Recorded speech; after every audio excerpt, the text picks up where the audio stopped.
নমস্কার বন্ধুরা, welcome back to বিজ্ঞান সাথী চ্যানেল। আজকের ভিডিওতে আমরা লম্ববৃত্তাকার চোঙের যে কোষে দেখো অঙ্কগুলো আছে সেই অঙ্কগুলো আমরা কিন্তু সলভ করব। তো একের 1 নম্বর কোশ্চেনে বলে দিয়েছে যে পাশের যে ঘনবস্তুটি আছে তার কটা তল বর্তমান। তো আমরা দেখতেই পাচ্ছ যে এটা একটা লম্ববৃত্তাকার চোঙ। আমি তোমাদের আগের ভিডিওতে বলেছিলাম যে এটা 3টে তল থাকে, যার মধ্যে ওপর আর নিচের তল দুটি গোলাকার হয় এবং এই দুটোকে আমরা সমতল বলি, আর এই চারপাশের তলটাকে আমরা কি বলি, বক্রতল বলি। তো টোটাল মিলে 3টে তল বর্তমান। তো একের অ্যান্সার হচ্ছে 3টে তল। এবার 2 নম্বর যে কোশ্চেনটা আছে তোমরা দেখতে পাচ্ছ, বলেছে যে কটা বক্রতল এবং কটা সমতল বর্তমান। তো দেখতেই পাচ্ছ দুটো সমতল এবং চারপাশে একটা তল বক্র, সেটা হচ্ছে একটি বক্রতল এবং দুটো সমতল। এবার 2 নম্বর যে কোশ্চেনটা তোমরা দেখতে পাচ্ছ, এই 2 নম্বর কোশ্চেনে কী বলা আছে? 2 নম্বর কোশ্চেনে বলা আছে যে আমাদের বাড়ির 5টি ঘনবস্তুর নাম লেখো যাদের আকার হচ্ছে লম্ববৃত্তাকার চোঙ। তো এমন 5টি ঘনবস্তুর নাম বলবে যাদের আকার হচ্ছে লম্ববৃত্তাকার চোঙের। তো দেখো কৌটো আছে, আমাদের বাড়িতে যে কৌটো আছে সেই কৌটো কিন্তু লম্ববৃত্তাকার চোঙ আকৃতি হয়। ড্রাম, টিউবলাইট, পাইপ, গ্লাস এগুলো সবই কিন্তু লম্ববৃত্তাকার চোঙ আকৃতির হয়। এরপরে 3 নম্বর যে কোশ্চেনটা তোমরা দেখতে পাচ্ছ, এখানে বলে দিয়েছে যে স্টিলের পাতলা চাদর দিয়ে তৈরি ঢাকনা সমেত একটি ড্রামের ব্যাসের দৈর্ঘ্য হচ্ছে 28 সেন্টিমিটার। ড্রামটি তৈরি করতে যদি 2816 বর্গ সেন্টিমিটার চাদর লাগে, তবে ড্রামটির উচ্চতা হিসাব করে লিখি। তো এখানে আমাদের কী বার করতে হবে? আমাদের কিন্তু এখানে উচ্চতা, ড্রামের উচ্চতা বার করতে হবে। তো আমাদের এখানে কি বলা আছে? ড্রামটির ব্যাস বলা আছে। ব্যাস কিন্তু এখানে 28 সেন্টিমিটার বলা আছে। আমরা জানি ব্যাস কাকে বলা হয়। এই যে তল দুটো আছে, তলটা তো সার্কুলার হয়, মানে বৃত্তাকার। তো তলের যে কেন্দ্রবিন্দুর মধ্য থেকে যে লম্বা লাইনটা আমরা টানি সেটাকে আমরা কি বলছি? ব্যাস। তো এই যে ছবিটা তোমরা দেখতে পাচ্ছ, এটা কিন্তু অ্যাকচুয়ালি ব্যাস। বোঝা গেল? এই পুরো লাইনটা হচ্ছে ব্যাস। তো আমাদের অবশ্যই ব্যাসার্ধ বার করতে হবে। ব্যাসার্ধ তাহলে কত হবে বলো? ব্যাসের অর্ধেক। তাহলে ব্যাসার্ধ হচ্ছে তোমার এখানে হচ্ছে 14 সেন্টিমিটার। তাহলে আমরা কী লিখবো? ব্যাসার্ধ হচ্ছে কী লিখবো? 14 সেন্টিমিটার। তো ব্যাসার্ধ হচ্ছে তোমার 14 সেন্টিমিটার। ড্রামটির উচ্চতা আমরা ধরে নিলাম এইচ, যেহেতু এখানে উচ্চতা বার করতে বলেছে, তো সেই অর্থে আমরা এখানে ড্রামের উচ্চতা এইচ ধরে নিলাম। ঠিক আছে। এবার আমরা যেহেতু জানি যে ড্রামটি তৈরি করতে যে চাদর লাগে, চাদর মানে হচ্ছে এই ড্রামটি তৈরি করতে যে স্টিলের শিট লাগে, দেখবে এই শিটটা কিন্তু ওপরের এই তলটা যে আছে এই তলটাকেও কভার করবে, নিচের তলটাকেও কভার করবে, আবার চারপাশের যে বক্রতল আছে সেটাকেও কিন্তু কভার করবে। তার মানে কী বোঝা যাচ্ছে? যে এটা কিন্তু একটা পুরোটা শিট। কিসের শিট? স্টিলের শিট। তাহলে এটা অবশ্যই সমগ্র তলের কথা বলছে। বোঝা গেল? ওপরের তলটার কথাও বলছে, নিচের তলটার কথা বলছে, চারপাশের তলটার কথাও বলছে। তাহলে এটা অ্যাকচুয়ালি সমগ্র তলের কিন্তু কনসেপ্ট। এই ক্ষেত্রে আমরা কি করব? আমরা এখানে ড্রামের দেখব যে ওপরে কতটা জায়গা আছে, নিচে কতটা জায়গা আছে, আর চারপাশে কতটা জায়গা আছে। তার মানে আমাদের কী বার করতে হবে? সমগ্র তলের ক্ষেত্রফল। তার ফর্মুলাও কিন্তু আমরা এখানে জানি যে সমগ্র তলের ক্ষেত্রফলের ফর্মুলা কী হয়।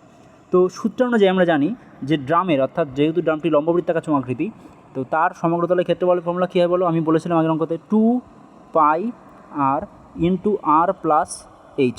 এটা কিন্তু ড্রামের সমগ্র তলের ক্ষেত্রফলের ফর্মুলা। এখন ড্রামটি তৈরি করতে যতটা চাদর লাগবে সেটাই হচ্ছে ড্রামের সমগ্র তলের ক্ষেত্রফল। কারণ ওই যে চাদরটা বা শিটটা, এটা কিন্তু পুরো ড্রামটাকে তৈরি করবে, মানে ঢাকনাটাকেও তৈরি করবে, আবার নিচের ঢাকনাটাকেও তৈরি করবে, আবার চারপাশের যে দেয়ালটা আছে সেটাও কিন্তু তৈরি করবে। তাহলে সমগ্র তলের ক্ষেত্রফল মানে কতটা জায়গা আছে সেটা আমাদের বার করতে হবে। তাহলে আমরা কী লিখব? এখানে দেখো আমরা কিন্তু 2π মানে কত? আমরা কিন্তু এখানে 22/7 ধরব। হলো ইন্টু আর কত আছে? 14। আর কিন্তু 14, এই যে তোমরা দেখতে পাচ্ছ এখানে ব্যাসার্ধ মানে কি? রেডিয়াস। তো এটার কিন্তু 14 সেন্টিমিটার দেওয়া আছে। এবার যদি আমরা ব্র্যাকেট দিই, আর আবার 14 লিখতে হবে। এইচ আমরা এখানে জানি না, এইচটাই কিন্তু আমাদের বার করতে হবে। এই ফর্মুলা থেকে, এই ওপরের যে ফর্মুলাটা আমরা দেখতে পাচ্ছি এই ফর্মুলা থেকে আমরা এখানে লিখলাম ভ্যালুটা। হলো, এবার এটাকে কাটাকুটি করার চেষ্টা করি। দেখছি যে 7 আর এই 14 কেটে যাচ্ছে। কেটে গেলে কত থাকছে বলো? ওপরে 2 থাকছে। তাহলে আলটিমেটলি কত আসছে বলো? আলটিমেটলি তোমার আসছে এই 2 আর 2 4, 4/22 কত? 88। 88 ব্র্যাকেট দিয়ে কি লিখব? 14 যোগ এইচ। বোঝা গেল এটা?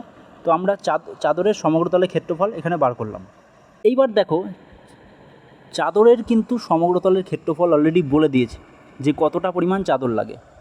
সেটা কত বলেছিল? 2816। তোমরা একটু আগে দেখেছিলে 2816 বর্গ সেন্টিমিটার চাদর লাগে। তাহলে সেটাও সমগ্র তলের ক্ষেত্রফল। আবার আমরা এইমাত্র যেটা বার করলাম, কী বার করলাম আমরা? 88 গুণ 14 প্লাস এইচ, এটা আমরা বার করলাম। এটাও তোমার সমগ্র তলের ক্ষেত্রফল। আবার এই যে 1816 যেটা দেওয়া আছে সেটাও কিন্তু সমগ্র তলের ক্ষেত্রফল। তাহলে এই দুটো কি সমান হয়ে যাবে? তাহলে এবার আমাদের কার ভ্যালু বার করতে হবে? এইচের ভ্যালু। এই কারণে আমরা এই ব্র্যাকেটের পার্টটাকে বাদিয়ে রাখবো, অষ্টআশিকে নিয়ে যাবো ডান দিকে। নিয়ে গেলে কী হবে বলো? 14 প্লাস এইচ, এটা হয়ে যাবে তোমার 1816 ডিভাইডেড বাই 88 হলো। এটাকে আমরা কাটাকুটি করতে পারি। কত দিয়ে কাটাকুটি করব তোমরাই বলো? আমরা এটাকে 4 দিয়ে প্রথমে কাটাকুটি করি। 4 দিয়ে করলে 4 22 88, 4 7 28, 0 নেব, 4 4 16, 704। আমরা এবার এটাকে 22 দিয়ে কেটে দেখি। 22 দিয়ে কাটলে কী হবে? 3 22 66, 4 পরে থাকে 44, 22 দুগুণি 44, তাহলে 32। তাহলে আমরা কী লিখতে পারি? আমরা লিখতে পারি যে 14 যোগ এইচ সমান সমান হচ্ছে 32। ঠিক আছে, তাহলে অর দিয়ে আমরা কী লিখব? এইচ সমান সমান কী হয়ে গেলো? 32 মাইনাস 14, যেটা যার ভ্যালু হচ্ছে তোমার 18। তাহলে এইচের ভ্যালু কত বেরোলো বলো? এইচ সমান সমান কিন্তু 18 হলো। তাহলে আমরা ড্রামের কিন্তু উচ্চতা বার করে ফেললাম। তাহলে ড্রামটির উচ্চতা কত হবে? অতএব ড্রামটির উচ্চতা হচ্ছে তোমার 18 সেন্টিমিটার। এটাই কিন্তু তোমাদের অ্যান্সার। তো এবার দেখো 4 নম্বর যে কোশ্চেনটা বলেছে, একটি ঘরের বারান্দায় 5.6 ডেসিমি ব্যাসের এবং 2.5 মিটার লম্বা দুটো লম্ব বৃত্তাকার পিলার ঢালাই করতে কত ঘন ডেসিমি মশলা লাগবে সেটা আমাদের হিসাব করতে হবে। এবং তারপরে কোশ্চেনে বলেছে প্রতি বর্গ মিটার 125 টাকা হিসাবে পিলার দুটো প্লাস্টার করতে কতটা খরচ হবে। ঠিক আছে, তো এইখানে দুটো জিনিস কিন্তু বলে দিয়েছে। একটা হচ্ছে কি না, পিলারকে আমাদের প্রথমে ঢালাই করতে হবে, তারপরে বলেছে পিলারকে আমাদের প্লাস্টার করতে হবে। এই দুটো যে কথা আছে না, এই দুটো কথা ভালো করে বুঝবে। ঢালাই যখন করব তখন আমরা কি দেব? পিলারের ভেতরে মশলা দেব। ঠিক আছে, এই পিলারের যে ভেতরে ফাঁকা স্থানটা আছে এর ভেতরে আমাদের মশলা ঢালতে হবে, মনে থাকবে। কিন্তু যখন আমাদের বলবে যে প্লাস্টার করতে হবে, তো প্লাস্টার আমরা কখন করি? প্লাস্টার কিন্তু আমরা সবসময় পিলারের চারপাশে করি। তাহলে কতটুকু ঢালাই করতে হবে, কতটুকু মশলা দিতে হবে, প্লাস্টার করতে হবে, সেটা আমরা বার করার জন্য আমাদের কী করতে হবে? দেখতে হবে যে পিলারের চারপাশে কতটা জায়গা আছে। আরেকটা কথা বলে দিই, প্লাস্টার কিন্তু এই মাথার ওপরে হয় না, কারণ এই মাথার ওপরটা কিন্তু তোমার ছাদ দ্বারা ঢাকা থাকে। পিলারটা যার উপরে পিলারের উপর যেটা ভর করে থাকে, তো এই জায়গায় আমরা প্লাস্টার করি না, নিচেও আমরা করি না। আমরা করি কি? চারপাশে। চারপাশে কী তল আছে পিলারের? পার্শ্বতল আছে। তাহলে আমাদের কী বার করতে হবে? পার্শ্বতলের ক্ষেত্রফল। ঢালাই করার জন্য মশলা ঢালতে হবে, তার মানে পিলারের ভেতরে কতটা ফাঁকা স্থান আছে সেটা বার করার জন্য কী করতে হবে আমাদের? সেটার জন্য আমাদের কি পিলারের আয়তন বার করতে হবে, কারণ আয়তনের দ্বারা আমরা বুঝতে পারি যে পিলারের ভেতরে কতটা ফাঁকা স্থান আছে। তোমরা আশা করি বুঝতে পেরেছো আমাদের কী কী এখানে বার করতে হবে। তো দেখো এখানে দুটো পিলারের কথা বলেছে, কিন্তু আমরা যে কোনো একটা পিলারকে ধরবো এবং তার রেসপেক্টে দুটোর আমরা ফর্মুলা বার করব। ঠিক আছে, তো প্রথমে দেখো বলে দিয়েছে পিলারের ব্যাস কত। তো পিলারের ব্যাস কত দেওয়া আছে দেখো? 5.6 ডেসিমিটার। তো লিখে দিই 5.6 ডিসিএম। ডিসিএম মানে হচ্ছে ডেসিমিটার। ব্যাসার্ধ কত? ব্যাস কোনটা তোমরা দেখতে পাচ্ছ এখানে ছবিতে? 5.6 ডেসিমিটার, মানে এই পুরো লাইনটা হচ্ছে ব্যাস। মনে রাখবে ব্যাসের মাধ্যমে আমরা বলতে পারি যে কোনো একটা পিলার কতটা মোটা হবে বা কোনো একটি চোঙ কতটা মোটা হবে। এই যে এই বরাবর হরাইজন্টাল বরাবর কতটা মোটা হবে। ব্যাস যত বাড়বে, এই লাইনটা যত বাড়বে তত কিন্তু এটা তত মোটা হতে থাকবে। যাই হোক, তো ব্যাস হচ্ছে 5.6। তাহলে ব্যাসার্ধ মানে কত? ব্যাসের অর্ধেক মানে এইটুকু বা এইটুকু। তাহলে এটা কত হবে বলো? অর্ধেক হয়ে যাবে। তাহলে এটা কত হবে? 2.8 ডেসিমিটার।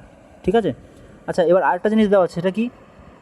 কতটা লম্বা এই পিলারটা, এই যে হাইট, এইটা কিন্তু দেওয়া আছে। এর হাইট বা উচ্চতা কত, অর্থাৎ এটা কতটা লম্বা সেটাও কিন্তু এখানে দেওয়া আছে। তো যাই হোক, লম্বার জন্য আমরা কী লিখব? 2.5 মিটার। উচ্চতা লিখবো এখানে কত? 2.5 মিটার। এখন দেখো দুটো আলাদা আলাদা ইউনিট আছে, একটা হচ্ছে ডেসিমিটার, একটা হচ্ছে মিটার। যে কোনো একটা ইউনিটকে আমরা নেব। আমরা এখানে ডেসিমিটারকে কনসিডার করছি। কেন? কারণ এইখানে কোশ্চেনে দেখো লেখা আছে কত ঘন ডেসিমিটার মশলা লাগবে। এখানে যেটা বার করতে হবে সেটা কিন্তু ডেসিমিটার এককে আছে, তাই আমরা এখানে মিটার নেব না, আমরা এখানে কী নেব? ডেসিমিটার নেব। বোঝা গেল? তো ঠিক আছে, দেখা যাক। তাহলে এবার যেই বললাম যে কতটা মশলা লাগবে সেটা বার করতে হলে আমাদের জানতে হবে যে পিলারের ভেতরে কতটা জায়গা আছে। যতটা জায়গা আছে ততটাই মশলা ঢালতে হবে। তাহলে জায়গা মানে কি? আয়তন বার করতে হবে। তো আমরা জানি যে পিলারের আয়তনের ফর্মুলা, অর্থাৎ লম্ব বৃত্তাকার চোঙের আয়তনের ফর্মুলা কী হয়? তোমাদের বলেছিলাম কি হয়? পাই আর স্কোয়ার এইচ। মনে থাকবে? পাই আর স্কোয়ার হচ্ছে তোমার পিলারের আয়তনের ফর্মুলা। আগের ভিডিওতে আমি তোমাদের বলে দিচ্ছি। পাইয়ের ভ্যালু কত বলো, 22/7 ইন্টু আর কত 2.8 দেওয়া আছে দেখো, তাহলে কী লিখবো 2.8 তার স্কোয়ার গুণ এইচ কত আছে তো বলো 2.5 মিটার। আচ্ছা দেখো এখানে কিন্তু 2.5 মিটার আছে, এটাকে আমরা ডেসিমিটার কনভার্ট করব। তাহলে এর সাথে আমাদের কী করতে হবে, 2.5-এর সাথে আমাদের 10 গুণ করলে এটা ডেসিমিটারে কনভার্ট হয়ে যাবে। 2.5-এর সাথে 10 গুণ করা মানে কত, 2.5 মানে কত 25/10, তার সাথে আবার আমাদের 10 গুণ করতে হবে। তাহলে এই 10 আর 10 কেটে গেলে কত রয়ে গেল 25। কী লিখবো ডেসিমিটার, DCM। এখন কিন্তু এটা আর মিটারে নেই, এখন কিন্তু এটা ডেসিমিটারে হয়ে গেছে। এই কারণে আমরা এখানে কী লিখবো 25, 2.5-এর জায়গায় 25 লিখবো। আচ্ছা ডেসিমিটার লিখবো না, এখানে আমরা কী লিখবো ডেসিমিটার কিউব, মনে থাকবে ডেসিমিটার কিউব। এবারে আসো আমরা এটাকে সলভ করার চেষ্টা করি। তো ফার্স্ট আমরা কী করব, এই যে 22/7 আছে, 22/7 লিখলাম গুণ 2.8 মানে কত, 2.8 স্কোয়ার মানে কত 2.8 দুবার লিখতে হবে, তাই তো 2.8 একবার আর দুবার লিখব, তার সাথে আমরা এখানে 25 গুণ করব। ঠিক আছে, এবার দেখো 2.8 মানে কত 28/10। আচ্ছা কাটাকুটি করার জন্য আমি এটাকে একটু বড়োভাবে লিখে দিই তোমাদের সুবিধার জন্য, জায়গা একটু বেশি লাগবে তাই আবার লিখে দিলাম এক কথাটাকে, তোমরা একবারই লিখবে।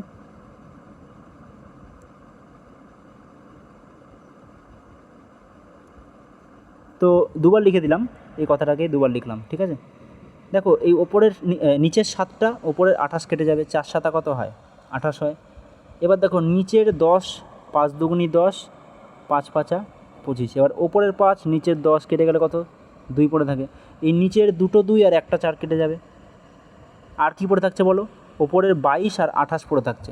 তাহলে আলটিমেটলি কী লিখবো 22 গুণ 28 ডেসিমিটার কিউব। এটাকে না ব্র্যাকেটে দেবে কারণ এইভাবে আঁকেছে তো, 22 গুণ 28। এবার বলো 22 গুণ 28 কত হয়, 22 গুণ 28 হচ্ছে তোমার 616 ডেসিমিটার কিউব হবে। তাহলে আমরা কি পেয়ে গেলাম যে এই প্রতিটি পিলারের ভেতরে 616 ডেসিমিটার কিউব ফাঁকা জায়গা আছে, যতটা ফাঁকা জায়গা আছে ততটাই মশলা ঢালতে হবে। তাহলে কী লিখব যে প্রতিটি পিলার ঢালাই করতে কত ঘন ডেসিমি মশলা লাগবে 616 ঘন ডেসিমি অর্থাৎ ডেসিমি কিউব, একই কথা কিন্তু। হ্যাঁ, তো দেখো লিখে দিচ্ছি প্রতিটি পিলার ঢালাই করতে মশলা লাগবে 616 ডেসিমিটার কিউব মশলা। তাহলে দুটোর জন্য কত লাগবে বলো, 2 দিয়ে আমরা গুণ করে দেবো, এটা সিম্পল কারণ দুটো পিলার কিন্তু একই আকারের। তাহলে 616 ডবল করলে কত হয় 1232 ডেসিমিটার কিউব। এবার দেখো প্লাস্টারের কথা বলেছে, তো প্রথম কিন্তু অ্যান্সারটা আমরা পেয়ে গেলাম যে পিলার দুটো ঢালাই করতে 1232 ডেসিমিটার কিউব ফাঁকা জায়গা লাগবে। এখন সেকেন্ড কোশ্চেন তোমাদের কি বলেছিলাম, প্লাস্টার কিন্তু চারপাশে করি আমরা, ভেতরে প্লাস্টার করি না, উপরেও করি না নিচেও করি না, চারপাশে করি। চারপাশে কী তল আছে পার্শ্বতল, তাহলে আমাদের পার্শ্বতলে কতটা জায়গা আছে মানে কতটা জায়গা জুড়ে তোমাদের এই প্লাস্টারটা করতে হবে সেটা বার করতে হবে। তাহলে পার্শ্বতলে ক্ষেত্রফল বার করতে হবে। দেখো পিলার দুটো প্লাস্টার করতে হলে পিলারের পার্শ্বতলে ক্ষেত্রফল বার করতে হবে। তাহলে পার্শ্বতলের ক্ষেত্রফলের ফর্মুলা তোমরা বলো, যে লম্ববৃত্তাকার চোঙের পার্শ্বতলের ক্ষেত্রফলের ফর্মুলা কী হয়, কী বলেছিলাম বলো 2πr/h। 2π মানে আবার সেই 22/7 হবে, আর মানে কত একটু আগে বলেছিলাম 2.8 ডেসিমিটার, এইচ কত বলো 25। এটা কিন্তু আমাদের কিন্তু আগেই দেওয়া ছিল, তোমরা দেখতে পারো চাইলে রিভাইজ করে। এবার দেখো এটাকে আরও সিম্পলিফাই করার চেষ্টা করি, 2 গুণ 22 গুণ 7 গুণ 2.8কে লিখবো 28/10, মনে থাকবে গুণ 25। এবার এটাকে আমরা কাটাকুটি করব। দেখো এই নিচের 10 5 দুগুনি 10, ওপরের 25 5 5 25, এই 7 দিয়ে কাটলে 4 7 28, এই 2 দিয়ে কাটলে 2 পড়ে থাকছে। তাহলে ওপরে কী পড়ে থাকছে 2 22 2 5, তাহলে 2 দুগুনি 4 4 22 88, 88 গুণ 5, 88 গুণ 5 মানে কত বলো 5 আর 40 শূন্য তোমার 4 44 মানে 440। 440 কী লিখবো ডেসিমিটার স্কোয়ার, মনে রাখবে ক্ষেত্র বলে সবসময় স্কোয়ার হয়, বোঝা গেল। এখন দেখো কোশ্চেনে বলেছে যে প্রতি বর্গমিটার 125 টাকা হিসাবে পিলার দুটো প্লাস্টার করতে খরচ। প্রথম কথা দেখে নাও, এখানে দুটো পিলার বলেছে, আর সেকেন্ড কথা হচ্ছে বর্গমিটার বলেছে, তার মানে এই ডেসিমিটারকে আবার আমাকে বর্গমিটারে কনভার্ট করতে হবে। আর 2 নম্বর হচ্ছে এখানে আমরা একটা পিলারের প্লাস্টার করতে কতটা জায়গা লাগবে, কতটা জায়গা জুড়ে করবো সেটা বার করলাম। তাহলে দুটো পিলারের জন্য কত হবে বলো? দুটো পিলারের জন্য কিন্তু আমাদের 2 গুণ 440 করতে হবে। তার মানে কত হচ্ছে বলো? 880 ডেসিমিটার স্কোয়ার। আচ্ছা মনে রাখবে যে ডেসিমিটার স্কোয়ারকে আমরা যদি মিটার স্কোয়ারে কনভার্ট করতে যাই তাহলে আমাদেরকে 100 মানে 100 দিয়ে ভাগ করতে হবে। ডেসিমিটার আর মিটারের মধ্যে কিন্তু 10-এর সম্পর্ক, জেনারেলি আমাদের 10 দিয়ে ভাগ করতে হয়, কিন্তু যেহেতু স্কোয়ার দেওয়া আছে এই কারণে আমাদের 10 গুণ 10 মানে 100 দিয়ে ভাগ করতে হবে। এটাকে আমরা কী করবো? 880 ডিভাইডেড বাই 100 করলে এটা মিটার স্কোয়ারে কনভার্ট হয়ে যাবে। তো এই 0 0 কাটলে কত আসছে বলো? 8.8। এটা কত আসছে বলো? 8.8 মিটার স্কোয়ার। তাহলে বলো প্রতি বর্গমিটার মানে 1 বর্গমিটারের জন্য 125 টাকা। তাহলে 8.8 বর্গমিটারের জন্য কত লাগবে? গুণ করতে হবে। তাহলে কি লিখব? 125 গুণ 8.8। আচ্ছা প্রতি বর্গমিটার মনে হচ্ছে 1 বর্গমিটার যদি তোমাদের প্লাস্টার করতে তাহলে লাগবে কত? 125। কিন্তু এখানে কত বর্গমিটার আছে? 8.8। তাহলে 8.8-এর জন্য কত লাগবে? গুণ করতে হবে, সিম্পল। এটা যদি আমরা গুণ করে দিই, গুণ করলে এটা কত হচ্ছে? 1100। তোমরা এটা ক্যালকুলেট করে দেখতে পারো, 1100 টাকা। তাহলে দুটো পিলারের জন্য কিন্তু 1100 টাকা লাগছে। এটাই কিন্তু তোমাদের অ্যান্সার, মনে থাকবে? তো এরপরে দেখো 5 নম্বর যে কোশ্চেনটা আছে, এখানে বলেছে 2.8 ডেসিমিটার দৈর্ঘ্যের অন্তর্ব্যাস বিশিষ্ট এবং 7.5 ডেসিমিটার লম্বা একটি জ্বালানি গ্যাস সিলিন্ডারে 15.015 কেজি গ্যাস আছে। প্রতি ঘন ডেসিমি গ্যাসের ওজন কত সেটা আমাদের বার করতে হবে। তো এখানে কি বলেছে? এখানে কিন্তু বলে দিয়েছে গ্যাস সিলিন্ডারের কথা, যে এই গ্যাস সিলিন্ডারটা কোন আকারের? লম্ববৃত্তাকার চোঙ আকৃতি। গ্যাস সিলিন্ডারটা হচ্ছে লম্ববৃত্তাকার চোঙ আকৃতি, যার অন্তর্ব্যাস অর্থাৎ এই যে লাইনটা তোমরা দেখতে পাচ্ছ এটাকে আমরা অন্তর্ব্যাস বলবো। এই অন্তর্ব্যাস বলে দিয়েছে তোমার 2.8 ডেসিমিটার। এবং কতটা উচ্চতা, এই গ্যাস সিলিন্ডারের হাইট কত সেটাও বলে দিয়েছে, সেটা হচ্ছে কি 7.5 ডেসিমিটার। 7.5 ডেসিমিটার হচ্ছে তোমার এই গ্যাস সিলিন্ডারের উচ্চতা।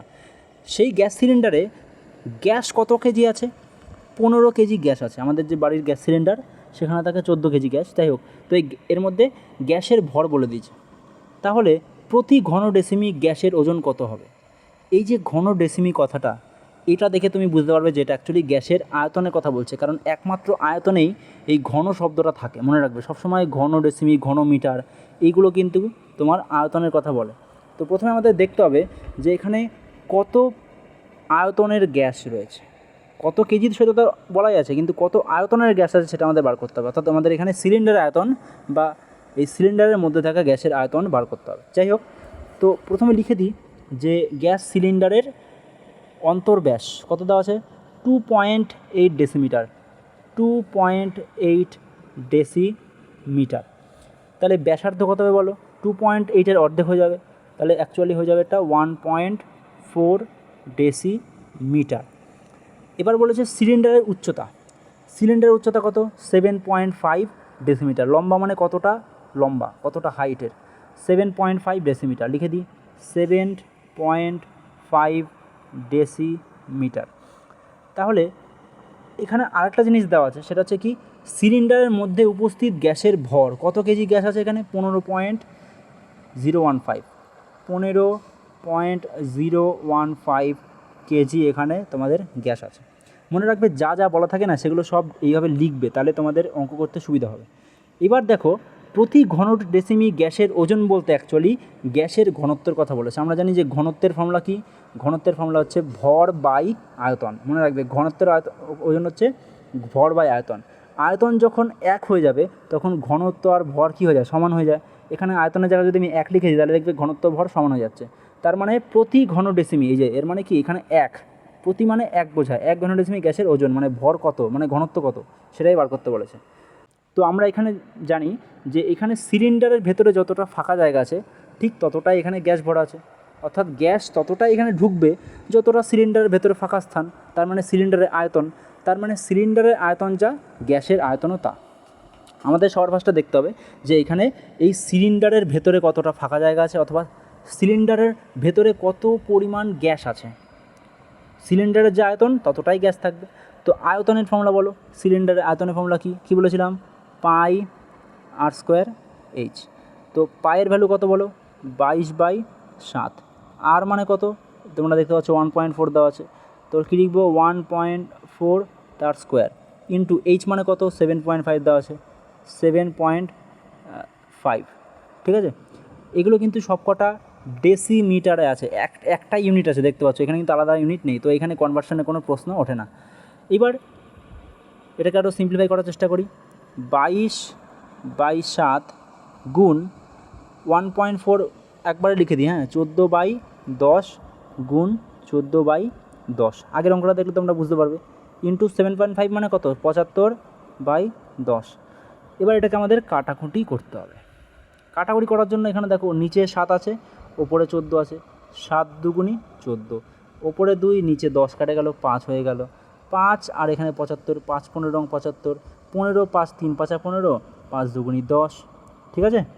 এবার দেখো 2 নিচে আছে, 2 আর 22 কত হলো, 11 দুগুণি 22 হলো। এখানে 14 আছে, সেটাকে আমরা 7 দিয়ে কাটতে পারি, আর নিচের 10কে আমরা 2 দিয়ে কাটতে পারি, 5 দিয়ে কাটতে পারি, মানে 2 দিয়ে কাটবে অ্যাকচুয়ালি, তো নিচে পড়ে থাকবে এখানে 5। তো দেখো এটা কি হবে, এটা হচ্ছে তোমার 77 গুণ 3, 77 গুণ 3/5 হবে, তার মানে আলটিমেটলি হচ্ছে তোমার 231/5, কী লিখবো ডেসিমিটার কিউব হলো। 231/5 ডেসিমিটার কিউব হচ্ছে এই যে সিলিন্ডারের ভেতরে কতটা ফাঁকা স্থান রয়েছে, বা কতটা এখানে কত পরিমাণ গ্যাস এই সিলিন্ডারের ভেতরে ভরে রয়েছে, এত ডেসিমিটার কিউব রয়েছে গ্যাস। গ্যাসের আয়তন বার করলাম, যে কত আয়তনের গ্যাস রয়েছে সেটা কত বার করেছিলাম, 231/5 ডেসিমিটার কিউব, এতটা পরিমাণ গ্যাস রয়েছে। এবার দেখো প্রতি ঘন ডেসিমি গ্যাসের ওজন অর্থাৎ গ্যাসের ঘনত্ব, তার ফর্মুলা কি, গ্যাসের ভর বাই গ্যাসের আয়তন। তাহলে বলো গ্যাসের ভর কত ছিল বলো, 15.015, আর গ্যাসের আয়তন মানে কত, কতটা ফাঁকা স্থান আছে 231/5, তো লিখে দিই এটাকে 231/5। এবার এইটাকে আমাদের আবার কাটাকুটি করতে হবে, নাহলে হবে না। তো দেখো 15.015 মানে কত হয়, তার মানে হচ্ছে এটাকে আমরা যদি দশমিকটা নিচে নামিয়ে দিই, তাহলে নিচে পড়ে থাকছে তোমার 1000, তাই না। আর এখানে গুণ করলে দেখবে এই 5টা চলে যাবে ওপরে, 231 নিচে থাকবে, তাহলে এটাকে আমরা কী লিখতে পারি, উপরে 5 নিচে 231। এবার এই পুরো পার্টটাকে আমাদের কাটাকুটি করতে হবে। তো আমরা কাজ করি, এটাকে 7 দিয়ে কেটে দেখি, 3 7 21, 2 থাকছে, আবার 3 7 21, উপরটাকে আমরা 7 দিয়ে কাটি, 7 দুগুণি 14, 1 থাকছে, 7 অক্ষে 7 10, 3 থাকছে, 4 7 28, 3 থাকছে, 5 7 35। তো এবার যদি আমি এটাকে 3 দিয়ে কাটি, 3 11 33, 3 7 41, 3 7 21, 3 15 45, তাহলে 715। এবার দেখি 11 দিয়ে কাটা যায় নাকি, 6 11 66, 66 এর পাশে কত হয়, 6 হাতে 5 11 55, তাহলে এটা কিন্তু 5 দিয়ে কাটবে, 5 11 55, তাহলে কত হয়ে গেল 65। আর এখানে 5 দিয়ে যদি কাটি, 5/1000 মানে কত 200, 5/1000 মানে কত 200, তাহলে ওপরে রয়ে গেল 65, নিচে রয়ে গেল 200।